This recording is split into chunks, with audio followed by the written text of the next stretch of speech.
ओम मनोजवं मारुतुल्यवेगं जितेन्द्रियं बुद्धिमतां वरिष्ठं वातात्मजं वानरयूथमुख्यं श्रीरामदूतं शरणं प्रपद्ये। नमस्कार, स्वागत है आपका आचार्य वाणी में। मैं आचार्य डॉक्टर विक्रमादित्य आपके साथ हूँ। आज का विषय हमारा है तुला राशि वालों के लिए ग्रहों का योग क्या बनने वाला है। तुला राशि वालों 16 तारीख का दिन बहुत महत्वपूर्ण है आपके लिए, 16 दिसंबर के दिन, क्योंकि इस दिन सूर्य परिवर्तन की तरफ जा रहे हैं। मंगलवार के दिन सूर्य ने जो परिवर्तन की चाल पकड़ी है, विशेष तौर पर सुबह 4:40 पर सूर्य परिवर्तन के साथ आपकी राशि में जहाँ उपस्थित हो गए, वो बहुत महत्वपूर्ण योग आपके लिए बना रहे हैं। ये आपके लिए खासतौर पर एक नया अपॉर्चुनिटी आपके सामने लाने वाले हैं।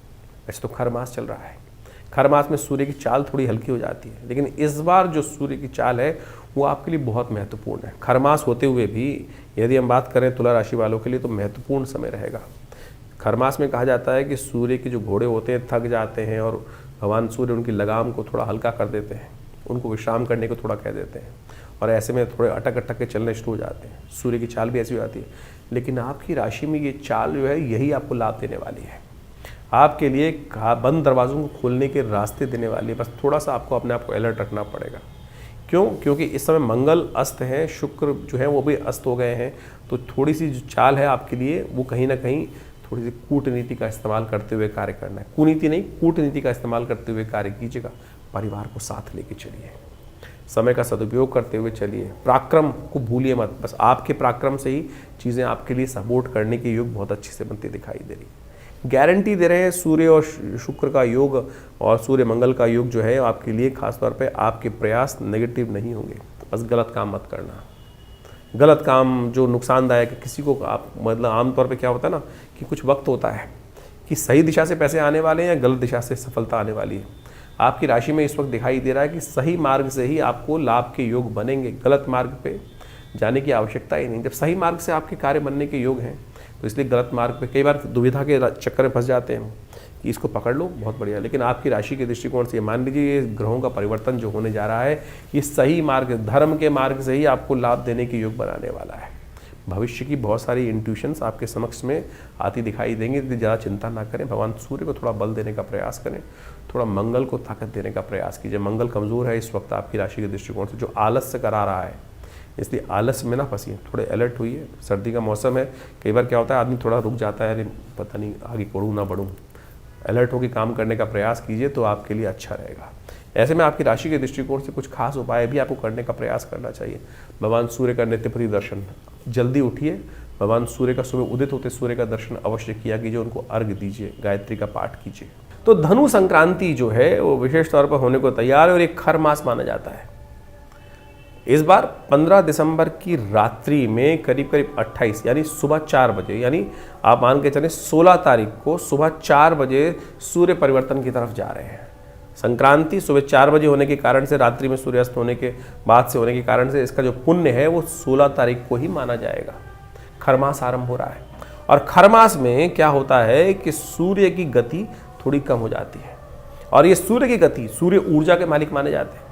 सूर्य ऊर्जा के मालिक माने जाते हैं, संसार को चलाने वाले माने जाते हैं। और जो मीन राशि में और धनु राशि में जब सूर्य आते हैं, बृहस्पति की राशि में है, तो वो कहीं ना कहीं सूर्य की गति को कहीं ना कहीं कम होने के योग बन जाते हैं। लेकिन ऐसे में इस बार जो है वो सूर्य की गति कम नहीं करने देंगे बृहस्पति, क्योंकि बृहस्पति बिल्कुल सम्मुख बैठे हुए हैं सूर्य के, और वो बृहस्पति जो है उनका प्रभाव पूरी तरह से सूर्य पे पड़ता दिखाई दे रहा है। तो ऐसे में आपको अपनी एनर्जी कम नहीं दिखाई देगी, थोड़ी सी एंजाइटी ज़्यादा रहेगी, तो थोड़ा द्वंद्व से फंसते बदलाव करें, इस बात का ध्यान रखें। बिल्कुल कि सूर्य के बिल्कुल सम्मुख बृहस्पति महाराज अपनी राशि पर पूर्ण दृष्टि डालते दिखाई दे रहे हैं। तो ये खर नेगेटिव नहीं है, खर मास जो है ये पॉजिटिव ही बनता दिखाई दे रहा है। ऐसे में थोड़ा सा नित्यपति उपाय भगवान सूर्य का अवश्य करने का प्रयास करें।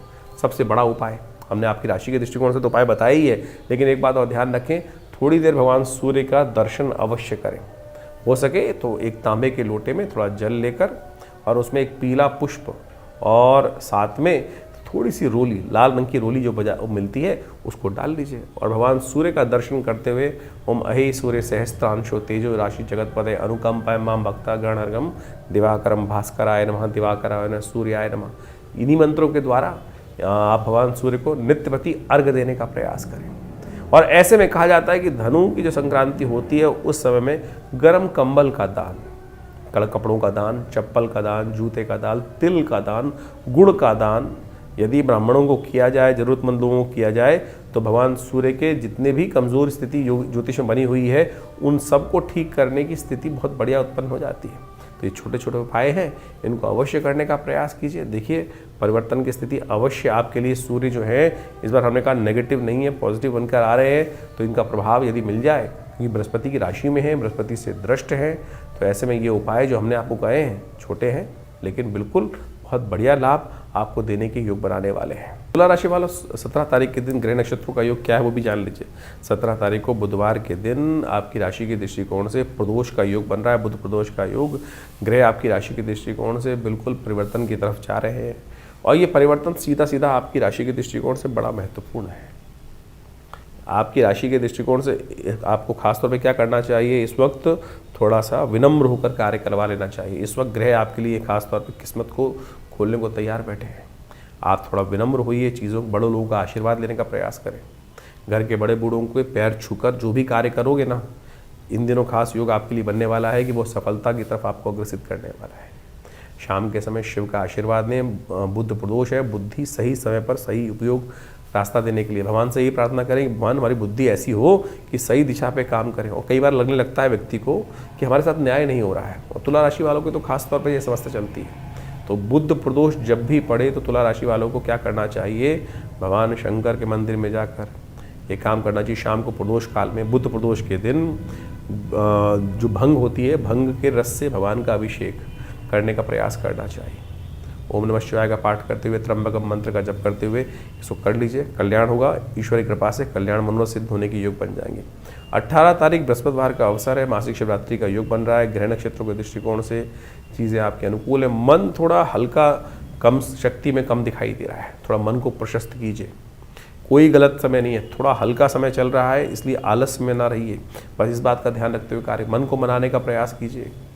हो सके तो भगवान को खीर का भोग लगाइए, खीर का प्रसाद ग्रहण कीजिए और परिवार के साथ मिलकर भगवान का पूजन करने से शिवरात्रि के दिन समस्त मनोरथ सिद्ध होते हैं। आपके व्यक्ति के हाथ में कुछ नहीं होता, इस भाव का ध्यान रखना चाहिए। कई बार क्या होता है, हम अंधकार में हो जाते हैं, इस बात सोचने लगते हैं कि भगवान है ही नहीं। शायद आपकी राशि के दृष्टिकोण से है कि भगवान के धर्म के कार्य से ही आपको लाभ प्राप्त। बृहस्पति महाराज बैठे हुए हैं, इतनी बढ़िया जगह आपके लिए, तो ऐसे में भी धर्म के प्रति विमुख मत होइए होगा। मन थोड़ा सा कई बार हमको हल्का लग रहा होता है, बहुत सारी चीज़ें बहुत सारे ओट में छुपी हुई होती हैं, तो इस समय उस ओट के गहराई से चीज़ों को समझने की आवश्यकता है। बस उसको समझ लीजिए तो कहीं ना कहीं भाग्य है, परमात्मा है, इस बात पर विश्वास करते हुए कार्य करेंगे तो आपके लिए बहुत अच्छा रहेगा। भाग्य पे छोड़ दो चीज़ें, बिल्कुल अपॉर्चुनिटीज़ भाग्य के द्वारा आपके लिए अच्छी बनने के तैयार बैठी हुई हैं।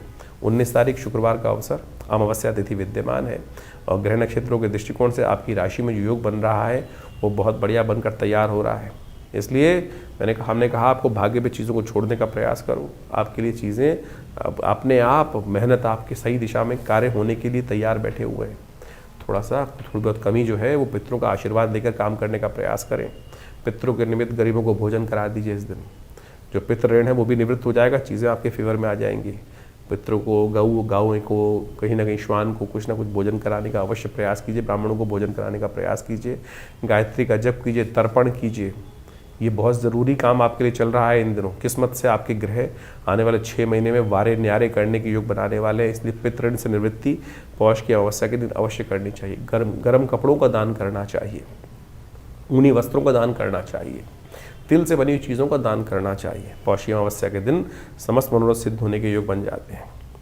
20 तारीख का दिन शनिवार का अवसर है, अमावस्या तिथि इस दिन विद्यमान है। ग्रह नक्षत्रों के दृष्टिकोण से देखिए इस दिन शुक्र भी परिवर्तन की तरफ जा रहा है और ये कह रहा है आपकी राशि के दृष्टिकोण से घर परिवार वालों के साथ यदि चलोगे ना तो बहुत बढ़िया रहेगा। उनके साथ उनका विरोध मत करो। शनि अमावस्या का योग बना हुआ है और शनि इन दिनों आपके बड़े अनुकूल चल रहे हैं। फिर भी कई बार लोगों को लगता है, तुला राशि वाले प्रश्न लिख के भेज देते हैं कि हमारी किस्मत में सपोर्ट नहीं मिल रही है। राशि के दृष्टिकोण से तो बिल्कुल सपोर्ट ग्रह चल रहे हैं आपके लिए, लेकिन हो सकता है आपके अपने कई ग्रह जन्मपत्री में कहीं ना कहीं कुछ दशाएं खराब चल रही हों, उनको ठीक करने का प्रयास कर लो। फिर ये समय नहीं आएगा, ये समय निकल जाएगा तो फिर कहीं ना कहीं चीज़ें 12 वर्ष बाद आपकी किस्मत जगाने के रास्ते बनेंगे। राशि के दृष्टिकोण से बहुत बढ़िया समय चल रहा है। एक बात का और ध्यान रखिएगा, इन दिनों पौष का महीने में 5 शनिवार का योग बना हुआ है। ये प्रलयंकारी योग है, ये कहीं ना कहीं प्राकृतिक आपदाओं को दिखाता है। भूकंप इत्यादि त्रासदी इस समय घटने के योग बन सकते हैं, तो इसलिए बहुत ज़्यादा जो ट्रैवल वाले काम हैं उनको बचने का प्रयास कीजिए। तो इस प्रकार से आपने राशियों का जो प्रभाव समझा, उसके अनुसार से आपके दिनों पर दिन किस प्रकार से ग्रहों की चाल रहेगी, उसके अनुसार से अपने जीवन के कार्यों को हमें करने का प्रयास करना चाहिए। ज्योतिष एक प्रत्यक्ष विज्ञान है। ज्योतिष के अनुसार से इस बात को हमको अच्छे से समझ लेना चाहिए कि जो प्रभाव है वो विशेष तौर पर कहीं ना कहीं वो छाया पड़ रही है, वो सूर्य परिवर्तन की तरफ जा रहा है। जैसे बड़ा परिवर्तन होता है ना, जैसे गर्मी, सर्दी, बरसात, ये सब प्रभाव होता है तो प्रकृति पर इसके अनुकूल से प्रभाव पड़ते हैं। अब व्यक्ति विशेष के ऊपर से किस प्रकार का प्रभाव पड़ने के योग बनने हैं, वो विशेष तौर पर समझने की आवश्यकता है। जैसे क्षेत्र के अंदर बारिश हो रही है, उस क्षेत्र में हज़ारों लोग रहते हैं, करोड़ों लोग रहते हैं, लाखों लोग रहते हैं, उनके अपने अपने प्रभाव हैं। किसी के लिए वो वृष्टि अच्छी है, किसी के लिए वो सर्दी अच्छी है, किसी के लिए वही सर्दी रोग कारक हो जाती है। तो ये सारा का सारा बाइफिकेशन जो है वो राशियों के अनुसार से हम समझ सकते हैं, अपनी इंडिविजुअल जन्मपत्री के अनुसार से। जितना इसको सूक्ष्म करते जाएंगे ज्योतिष को, उतना ज़्यादा ज्योतिष की गणनाओं का प्रत्यक्ष चमत्कार हमको अपने जीवन में देखने को मिल सकता है। तो इसलिए बहुत सारे लोगों के प्रश्न लगातार हमारे व्हाट्सएप पे भी आते रहते हैं, और बहुत सारे लोग व्हाट्सएप पे वैसे भी भेजते रहते हैं कि हमारे जन्मपत्री के अनुसार से क्या कुछ जानना है। देखिए, जन्मपत्री को वृहद वर्णन करना परम आवश्यक है। देखिए, ऐसा कई बार क्या होता है कि हम सब लोग नेगेटिव चले जाते हैं ज्योतिष के अनुसार से। हमारे जीवन में हमें पता चला कि कुछ कष्ट के योग हैं, तो हम कहते हैं फिर ये बायस है, गलत है, कुछ ना कुछ। लेकिन देखिए, सब कुछ कर्म के हाथ में है। कर्म प्रधान विश्व रच राखा। जैसे आपके जीवन में जो भोग बन रहे हैं, जो कुछ योग आपके समक्ष आ रहे हैं, वो सब कर्म का ही प्रभाव है। शुभ कर्म करेंगे तो शुभ फल आएगा, और अशुभ करेंगे तो अशुभ का योग बनेगा। तो इसी प्रकार से आपके जीवन में यदि कोई ग्रहों का अशुभ प्रभाव बनकर आ रहा है, तो उसको ठीक करने के लिए सही कर्म, सही दिशा पकड़ना ही वास्तविक तौर पर सही कर्म करना है। तो उसके अनुसार से हमारे किए हुए जो दुष्कर्म है वो कहीं ना कहीं शुभ में परिवर्तन करने का योग बना लेते हैं। इसलिए भयावह चिंता ना करें। बहुत सारे लोग चिंता में फंस जाते हैं, किसी कुंडली में कुछ अशुभ योग आ गया, कोई केमुद्रम योग आ गया, कोई मांगलिक योग आ गया। तो पहले तो मांगलिक योग का ये समझ लें कि नेगेटिव योग है ही नहीं भाई। बहुत सारे लोग जबरदस्ती डरने का प्रयास करते हैं। कुछ लोग ज्योतिष के दृष्टिकोण से पितृदोष का हंगामा मचा देते हैं। अरे ज्योतिष में कहीं ज्योतिष का विषय पितृदोष है ही नहीं। अध्यात्म का विषय भी पितृदोष नहीं है। ज्योतिष की गणनाओं को देखकर, चार्ट को देखकर कोई ये कहे कि आपकी कुंडली में पितृदोष का योग स्थिति है, तो बिल्कुल नहीं पता चल सकता। बिल्कुल ऐसा कोई योग नहीं। हाँ, इस प्रकार के योग बनते हैं कि कैसे लोगों को सावधान रहना चाहिए, कैसे आपको अपने जो कर्म है वो ठीक करने का प्रयास करना चाहिए। तो यदि आप ये मान के चलें कर्म का, जैसे आप सोचें कि आपके सामने आपके बड़े आ रहे हैं, पिता आ रहे हैं, कोई आ रहा है, अमावस्या आई या कोई स्थिति हुई, और उस समय आपने उनके प्रति जो दायित्व कर्तव्य था वो नहीं किया, एक पितृदोष कैसे बनता है। आप मान के चलें आपने किसी बुजुर्ग व्यक्ति को कुछ उल्टा सीधा कह दिया और उसके मन से कुछ परेशानी हुई, तो आप समझें ये ऋण आप पे चढ़ गया, कर्म का दोष आपके जीवन में हो गया। और यही वास्तविक तौर पर जो कुछ दोष हैं वो बनते हैं। और ये कुंडली के अनुसार से बोलना कि भाई आपकी कुंडली में तो पितृदोष का योग बना हुआ है, तो ये बिल्कुल गलत है, फालतू की बात है। तो आप अपने कर्म को सुधारने का प्रयास करें, सही दिशाओं में कार्य करने का प्रयास करें, और जो कुछ कार्य हम आपको बता रहे हैं, आपकी राशि के अनुसार से योग बन रहे हैं, आपकी जन्मपत्री के अनुसार से योग बन रहे हैं, उनको करके तो देखिए। हमने प्रत्यक्ष चमत्कार एक नहीं हज़ारों बार देखे, हज़ारों बार देखे हैं, और बहुत ज़बरदस्त तरीके से जीवन के कष्ट दूर होने के योग बनते हैं। तो इसलिए अपने कर्म को सुधार कर सही दिशा पकड़ें, जन्मपत्री को समझने का प्रयास करें। बहुत सारे लोग कहते हैं हमारे पास जन्मपत्री नहीं है, हमारे को राशि ही नहीं पता है। तो आपकी नाम की राशि भी तो है, आपके नाम के अनुसार से आप जान सकते हैं कि कौन सी राशि आपकी बन रही है। राशियाँ कई प्रकार की हैं, जन्म की राशि, सूर्य की राशि, चंद्रमा की राशि, लग्न राशि, और तो और उसके बाद आपकी कुंडली में जो नाम से आपके राशि चल रहे हैं वो योग। पुराने ज़माने में एक योग चलता था, बहुत सारे नाम से जाकर जन्मपत्री देख ली जाती थी, राशियों को मिलान करने की प्रयास। जन्मपत्री जब मिलान करते थे पति पत्नी की, तो उसके बाद एक योग अपनाते थे वो लोग कि भाई अगर जन्मपत्री नहीं मिल रही है तो लड़की का नाम या लड़के का नाम शादी के बाद बदल दिया जाता था। क्या था वो राशि के योग बदलने का ही तो एक छोटा स्टेप था। ठीक है, वो अज्ञानता के कारण से था, उससे प्रभाव, लेकिन ये सब छोटे छोटे टोटके जो तथाकथित तौर पर ज्योतिष के अंदर रहे हैं, इन सब का प्रभाव होता है वही राशि के दृष्टिकोण से। तो आप इनको सही समझने का प्रयास करें। तो आपकी राशि जन्मपत्री में योग में क्या योग बन रहे हैं, किस प्रकार की स्थिति ग्रहों का परिवर्तन से प्रभाव पड़ेगा। और बिल्कुल आप सत्य माने, अभी बृहस्पति महाराज चेंज हुए कुछ दिन पहले, हमने ऐसा देखा कि बिल्कुल जो संसार में प्रभाव पड़ रहा था, बहुत सारे लोग प्रत्यक्ष योगों की कुंडली में परिवर्तन दिखाई दिया। तो आपके लिए कौन सा समय अच्छा है, कौन सा समय खराब है। हम वैसे तो नित्यपति बताते ही हैं, तो आपके मन में भी कोई प्रश्न चल रहे हो चिंता ना करें, आप हमारे इस कार्यक्रम में हमारे साथ जुड़ सकते हैं। और व्हाट्सएप के माध्यम से भी आप अपने प्रश्न को भेजते हैं बहुत सारे लोग, लेकिन उसमें सिर्फ किसी ने हाथ बना के भेज दिया, किसी ने केवल अपना नाम लिख के भेज दिया, ना प्रश्न लिखा है ना कुछ लिखा है, तो जवाब कैसे दिया जाएगा। तो आप अपने प्रश्नों को सही से अपना नाम, आपकी आयु, आपकी date of birth, time of birth, place of birth, कहाँ जन्म स्थान है, वो सब लिखिए और साथ साथ अपने जन्मपत्री की एक फ़ोटो भेज दीजिए अगर है तो आपके पास, और क्या आयु है आपकी इस वक्त और क्या प्रश्न आपके मन में चल रहे हैं, क्या समस्याओं को निदान चाहिए। हज़ारों लोगों के प्रश्न आते हैं और बहुत सारे लोगों ने कुछ लिखा ही नहीं होता है, तो जवाब क्या दिया जाए हमारे आश्रम की तरफ से। तो इसलिए कोशिश ये करें डिटेल्स को सही से भेजने का प्रयास करें। और बहुत सारे कार्यक्रम समय समय पर आपके लिए होते ही रहते हैं आश्रम पे, आप उन सब में भी समय समय पर आकर आश्रम पे जुड़ सकते हैं। प्रयास करेंगे कि संसार के कष्ट दूर हों, जीवन के कष्ट बहुत अद्भुत प्रकार से दूर होने के लिए ज्योतिष विज्ञान का सर्जन हमारे ऋषि मुनि ने किया है, तो उसका लाभ लीजिए, कल्याण होगा।